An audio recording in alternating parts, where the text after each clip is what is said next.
Hello बच्चों, आप सभी का स्वागत है आपके अपनी ई पाठशाला में। मेरा नाम है दिनेश और आज हम स्टार्ट करने वाले हैं अपना चैप्टर नंबर 2 जिसका नाम है linear equation in one variable.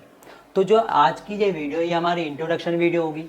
इसमें हम जो भी इम्पोर्टेंट टॉपिक्स इस चैप्टर के अंदर आने वाले हैं वो सारे कवर करेंगे, ताकि हमको जब हम एक्सरसाइज के क्वेश्चन करें या हम एक्स्ट्रा क्वेश्चन या हम एग्जाम्पल के क्वेश्चन कुछ भी करें तो हमको कोई भी दिक्कत ना हो, है ना। हम आसानी से क्वेश्चनों को करते रहें, क्योंकि हमारा जो बेसिक है वो यहीं से सारा क्लियर हो जाएगा। ठीक है, तो चलिए स्टार्ट करते हैं। तो हमारे चैप्टर का नाम है linear equation in one variable.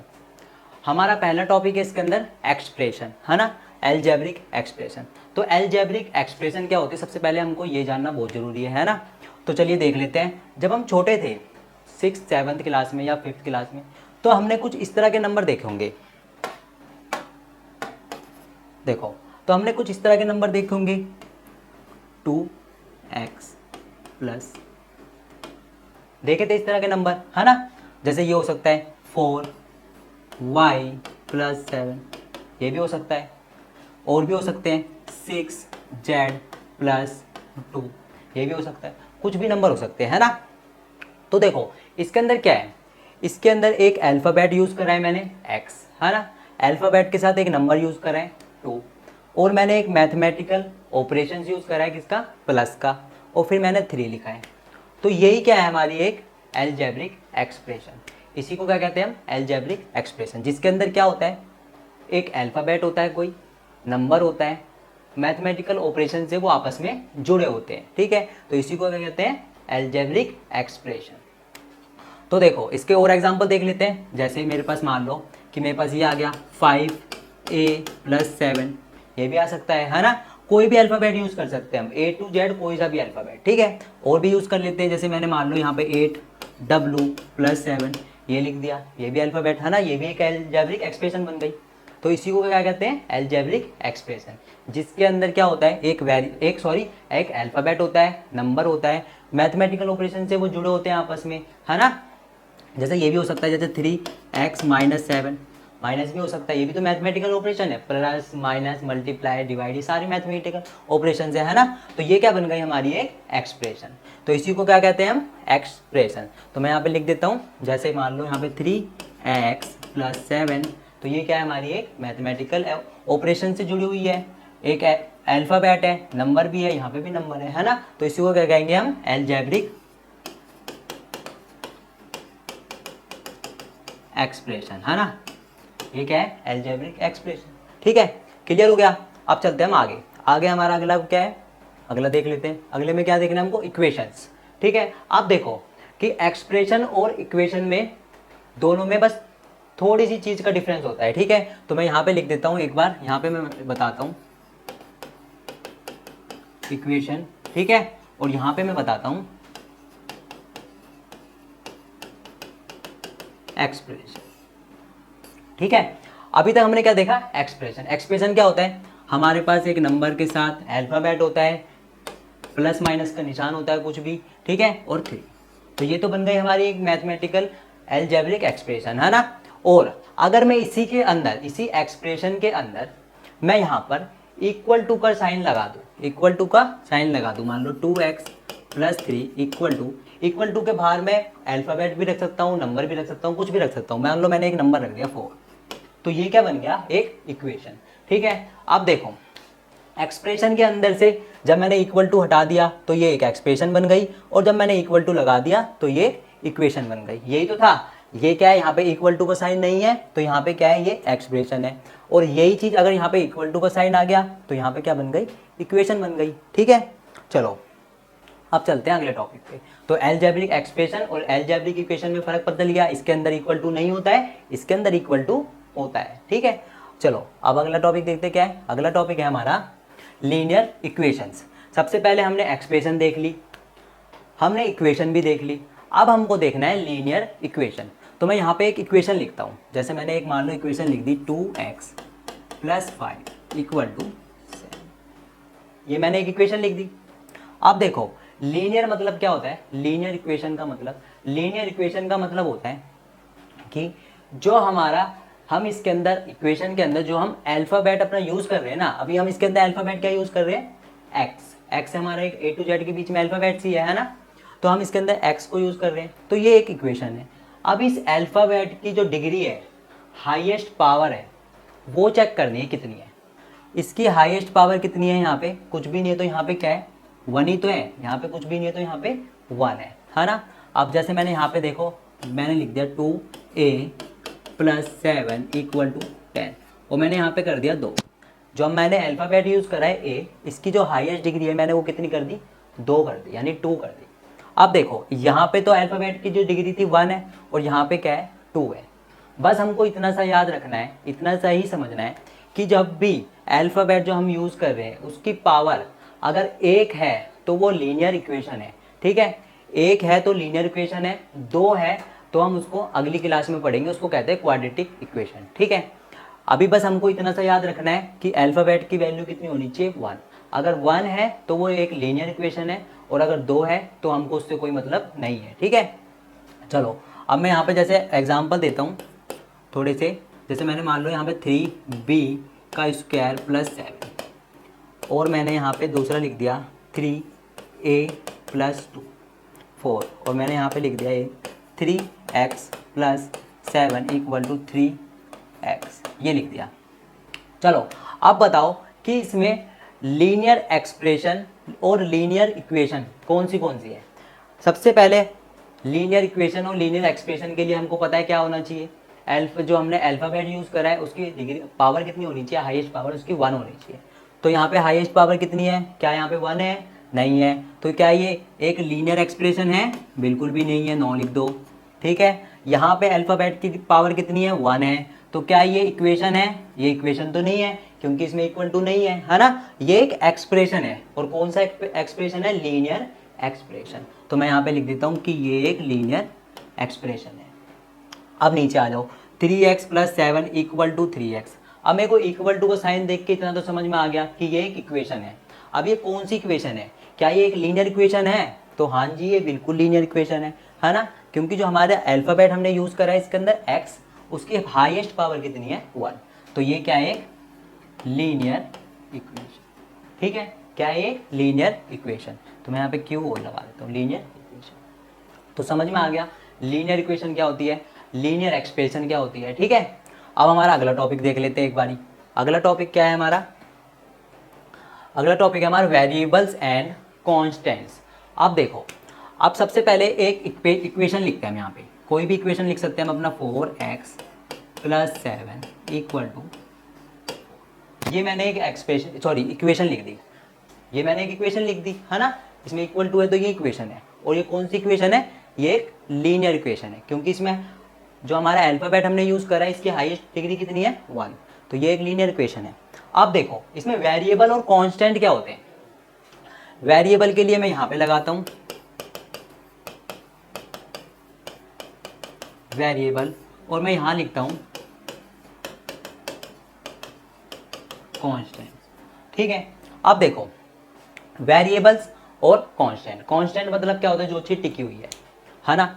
अब देखो इसके अंदर क्या चीज़ ऐसी है, कौन सा नंबर ऐसा है जिसकी कभी भी वैल्यू चेंज नहीं हो सकती। बताओ कौन सा नंबर इसके अंदर ऐसा जिसकी वैल्यू कभी भी चेंज नहीं हो सकती, जो कांस्टेंट बना रहेगा हमेशा।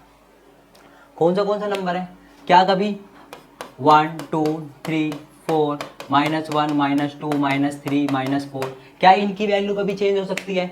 क्या अभी हम इसको 1 बोलते हैं और आज से 10 साल पहले क्या हम इसको 100 बोलते थे, कुछ भी नहीं है ना, 1 बोलते थे आज भी और पहले भी 1 बोलते थे। -4 को आज भी -4 बोलते हैं, आने वाले समय में भी -4 बोलेंगे और पहले भी -4 ही बोलते थे, है ना, कभी भी ये चेंज नहीं हो सकते। तो ये क्या है, एक कांस्टेंट टर्म है ना, जिनकी वैल्यू कभी भी चेंज नहीं होती, तो वो क्या होता है, कांस्टेंट टर्म। तो यहाँ पे कांस्टेंट टर्म कौन सी है हमारी, जो कभी भी चेंज नहीं होगी, तो हमारी कौन सी है कांस्टेंट टर्म, 7 है और 4 है, ये हमारी कांस्टेंट टर्म है ना, जो चेंज नहीं हो सकती। और भी एग्जांपल ले लेता हूँ, कोई भी काउंटिंग नंबर हो सकते हैं, 1 2 3 4 -1 -2 -3, ये सारे क्या है, कांस्टेंट नंबर है ना, जो चेंज नहीं होते हैं। अब इसके अंदर वेरिएबल क्या है, ध्यान से देखो और सोचो, वेरिएबल क्या है इसके अंदर, वेरिएबल क्या हो सकता है, ये तो हमारी कांस्टेंट टर्म हो गई और ये हमारी पूरी हमने पढ़ रखा है पहले से ही, इसको हम क्या कहते हैं, टर्म कहते हैं, है ना। तो बताओ इसके अंदर की वेरिएबल क्या है। वेरिएबल क्या होता है, जो हमारा अल्फ़ाबेट हम यूज कर रहे हैं ना इक्वेशन के अंदर, उसी को क्या कहते हैं हम, वेरिएबल। तो हम कौन सा अल्फ़ाबेट यूज कर रहे हैं इसके अंदर, एक्स। तो हमारा वेरिएबल क्या है, एक्स हमारा एक वेरिएबल है। ठीक है, एग्जाम्पल देख लेते हैं। और जैसे मान लो मैंने एक लिख दिया यहाँ पे 4y + 8 = 7, ये मैंने एक इक्वेशन लिख दी। ठीक है, अब मैंने इसमें पूछा कांस्टेंट टर्म कौन सी है, तो आप बता दोगे कि कांस्टेंट टर्म वो टर्म होती है जो चेंज नहीं होती, जैसे 8 हो गया और 7 हो गया। और अगर मैंने इसमें पूछा कि वेरिएबल क्या है, तो आप बता दो कि जो भी इसके अंदर अल्फ़ाबेट है वही हमारा वेरिएबल है। तो अल्फ़ाबेट हमारा क्या है, इसके अंदर y है, तो हम इसी को क्या कहते हैं, वेरिएबल। आ गया क्लियर, हो गया क्लियर, बिल्कुल है ना, आ गया समझ। आप देखो, अगर मान लो मैंने एक इक्वेशन और लिख देता हूँ मैं यहाँ पे 3x + 7 = 14, ये मैंने एक इक्वेशन लिख दी। अगर मान लो मैंने एक इक्वेशन और लिख देता हूँ यहाँ पे 15 = 20, ये भी मैंने एक इक्वेशन लिख दी। अब ये बताओ कि इसमें से लीनियर इक्वेशन कौन सी है, तो आप बोलोगे कि लीनियर इक्वेशन तो वो इक्वेशन होती है जो हाईएस्ट पावर वेरिएबल की 1 होती है, वही लीनियर इक्वेशन होती है। तो हाईएस्ट पावर किस में है, वेरिएबल की 1, इस वाली में। तो यही क्या है, हमारी एक लीनियर इक्वेशन है ना। ये लीनियर इक्वेशन नहीं है क्योंकि इसमें जो हाईएस्ट पावर है वेरिएबल की वो 2 है। और अगर मैंने पूछा कि इसके अंदर वेरिएबल कौन सा है, तो आप देखते साथ ही बता दोगे कि भाई इसके अंदर वेरिएबल तो x है और इस वाले के अंदर भी x है ना। वेरिएबल जो अल्फ़ाबेट यूज करते हैं हम इक्वेशन के अंदर, उसी को कहते हैं वेरिएबल। ठीक है, हो गया क्लियर, चलते हैं अब आगे। अब चलते हैं हमारा नेक्स्ट टॉपिक। नेक्स्ट टॉपिक कौन सा है, नेक्स्ट टॉपिक देख लेते हैं हम अपना सॉल्यूशन ऑफ इक्वेशन। अब देखो सॉल्यूशन ऑफ इक्वेशन किसको कहते हैं, सॉल्यूशन ऑफ इक्वेशन वो होता है जो हमारी इक्वेशन को लेफ्ट हैंड साइड और राइट हैंड साइड दोनों इक्वल कर देता है। कैसे, देखो हमारे पास मान लो ये इक्वेशन है 3x + 7 = 14, ये हमारे पास एक इक्वेशन है। कौन सी इक्वेशन है, लीनियर इक्वेशन है। अब देखो इक्वल टू, यहाँ पे आ जाओ साइड में, इक्वल टू के जो लेफ्ट साइड होती है उसको लेफ्ट हैंड साइड बोलते हैं, राइट हैंड साइड वो होती है जो उसको राइट हैंड साइड बोलते हैं। ठीक है, लेफ्ट हैंड साइड है जो लेफ्ट हैंड साइड, राइट में जो राइट हैंड साइड। तो हम यहाँ पे लिख सकते हैं लेफ्ट में तो ये है तो लेफ्ट हैंड साइड और राइट हैंड साइड, यही है हमारे पास। अब देखो, अब हम वेरिएबल की ऐसी कौन सी पावर होगी जो इस इक्वेशन को सेटिस्फाई कर देगी, मतलब कि लेफ्ट हैंड साइड और राइट हैंड साइड हमको पता है कि ये दोनों इक्वल होती है। तो कौन सी x की पावर यानी कि वेरिएबल की कौन सी ऐसी वैल्यू होगी जो इस इक्वेशन को लेफ्ट हैंड साइड और राइट हैंड साइड दोनों बराबर कर देगी, वही क्या होगा इस इक्वेशन का सॉल्यूशन। ठीक है, तो सॉल्यूशन ऑफ इक्वेशन क्या होता है, सॉल्यूशन ऑफ इक्वेशन वो सॉल्यूशन होता है जो लेफ्ट हैंड साइड और राइट हैंड साइड को दोनों को सेटिस्फाई कर देगा, यानी कि इक्वल कर देगा। हमको शुरू से ही पता है पहले से ही कि लेफ्ट हैंड साइड और राइट हैंड साइड हमेशा बराबर होती है। जब हम इस वेरिएबल की वैल्यू कुछ ऐसी आएगी, जब हम इसके अंदर पुट करेंगे तो ये लेफ्ट हैंड साइड और राइट हैंड साइड दोनों इक्वल आ जाएगी, तो उसी को क्या कहते हैं, वही होता है इक्वेशन का सॉल्यूशन। अब देखो आगे वाले टॉपिक में हम देखेंगे कि सॉल्यूशन को फाइंड कैसे किया जाता है, तो देख लेते हैं हम। चलो अब हमारे पास क्या है, हाउ टू फाइंड सॉल्यूशन। अभी तक हमको सॉल्यूशन पता चल गया कि जब इक्वेशन का ऐसा सॉल्यूशन जो यानी वेरिएबल की ऐसी वैल्यू जो लेफ्ट हैंड साइड और राइट हैंड साइड दोनों को इक्वल कर दे, वही होता है सॉल्यूशन। तो हम एक इक्वेशन लिखते हैं 4x + 7 = 14, ये मैंने मान लो एक इक्वेशन लिख दी, लीनियर इक्वेशन है। ठीक है, अब देखो कि इस वेरिएबल की वैल्यू कैसे फाइंड करी जाती है। अभी तक हमने क्या देखा है कि इसके अंदर देखो एक कांस्टेंट टर्म यहाँ पर है, एक कांस्टेंट टर्म यहाँ पर है, यहाँ पे क्या है, एक वेरिएबल वाली टर्म है। हमेशा वेरिएबल वाली टर्म को लेफ्ट हैंड साइड में रखो और जो बिना वेरिएबल वाली है उसको राइट हैंड साइड में रखो। ठीक है, तो लेफ्ट हैंड साइड में हमारे पास वेरिएबल वाली पहले से ही है। ठीक है, जब हम बच्चे थे तो हमने एक चीज़ देखी थी कि प्लस जब अपने प्लेस चेंज करता है यानी कि लेफ्ट साइड से राइट में जाता है तो माइनस बन जाता है, माइनस जो होता है वो प्लस बन जाता है, मल्टीप्लाई जो होता है वो डिवाइड बन जाता है, और जो डिवाइड होता है वो मल्टीप्लाई हो जाता है। ये हमने शुरू में ही सीख रखा है ना जब हम छोटे थे। तो यही चीज़ यहाँ करनी है। देखो इसका साथी हमको राइट साइड में दिख रहा है और राइट साइड में तो वो पहले से ही बैठा हुआ है तो उसको बैठा रहने दो। ठीक है, अब इसका साथी यहाँ पर है तो इसको भी इसके पास भेज दो, यहाँ से जब ये इधर जाएगा, यानी कि जब ये लेफ्ट साइड से राइट साइड में जाएगा तो क्या बनेगा, प्लस वाला नंबर माइनस का नंबर बन जाएगा, है ना। तो ये प्लस का था, यहाँ पे आके माइनस का। तो यहाँ पे क्या आ जाएगा, 4x इक्वल टू 14 में से 7 गए 7 बनता है, 14 में से 7 गए 7 बचता है। अब देखो 4x इक्वल टू 7 आ गया। अब हमको चाहिए इस वेरिएबल की वैल्यू, जब भी तो हमको पता चलेगा कि सॉल्यूशन ऑफ इक्वेशन है या नहीं। तो इस वेरिएबल की वैल्यू चाहिए। अब देखो मल्टीप्लाई वाला नंबर लेफ्ट साइड से राइट में जाता है तो क्या बनता है, डिवाइड बन जाता है ना। तो इस x को यहीं पे छोड़ो, इक्वल टू 7 यहीं पर ही है, इस 4 को यहाँ मल्टीप्लाई था यहाँ लाके डिवाइड में छोड़ दो, 7/4 हो गया। यानी कि जो हमारे x की वैल्यू है हमारी वो क्या आ गई, 7/4। x की वैल्यू कितनी आ गई हमारी, 7/4। अब देखो, अब इधर पे आ जाओ। अब यहाँ पे हमने इक्वेशन लिखी 4x + 7 इक्वल टू 14, यही इक्वेशन थी हमारी। अब हम देख लेते हैं कि जो ये x की वैल्यू है क्या ये सॉल्यूशन ऑफ इक्वेशन है या नहीं। सॉल्यूशन ऑफ इक्वेशन कब होगी, जब ये लेफ्ट हैंड साइड और राइट हैंड साइड को दोनों को इक्वल कर देगी, है ना। तो रख दो x की वैल्यू रख दो यहाँ पर। तो यहाँ पे 4 है, इनटू में x की जगह क्या है 7/4, ठीक है, प्लस में 7 इक्वल टू 14। बस हमने x की जगह पे क्या रख दिया, 7/4 रख दिया। अब देखो इस 4 से ये 4 काट दो, यहाँ कितना बचा, 7 + 7 इक्वल टू 14। 7 और 7 कितना होता है, 14 इक्वल टू 14, ठीक है, 14 इक्वल टू 14। क्या लेफ्ट हैंड साइड और राइट हैंड साइड दोनों बराबर आ गई, तो हाँ जी बिल्कुल लेफ्ट हैंड साइड और राइट हैंड साइड बराबर आ गई। अगर मैं पूछूं कि क्या ये सॉल्यूशन ऑफ इक्वेशन था, तो हाँ ये सॉल्यूशन ऑफ इक्वेशन था, क्योंकि इसने सेटिस्फाई कर दिया हमारी इक्वेशन को, left hand side is equal to right hand side. आ गया समझ में इक्वेशन कैसे सॉल्व करी जाती है ना। चलो अब अगला टॉपिक देखते हैं। तो जो हमारा अगला टॉपिक है, तो हमारा अगला टॉपिक खत्म हो गया है, ठीक है। तो जितने भी इसके अंदर चैप्टर के अंदर इंपॉर्टेंट टॉपिक्स थे वो सारे हमने इंट्रोडक्शन के अंदर कवर कर लिए। अब जो भी टॉपिक्स रह गए होंगे वो हम क्वेश्चंस के साथ साथ धीरे धीरे करके कवर कर लेंगे। तो आई होप आपको ये वीडियो अच्छे से समझ में आ गई होगी। तो अब हम मिलते हैं अपनी नेक्स्ट वीडियो में कुछ एग्जाम्पल्स के साथ और कुछ क्वेश्चंस के साथ। तो जब तक के लिए जय हिंद, जय भारत।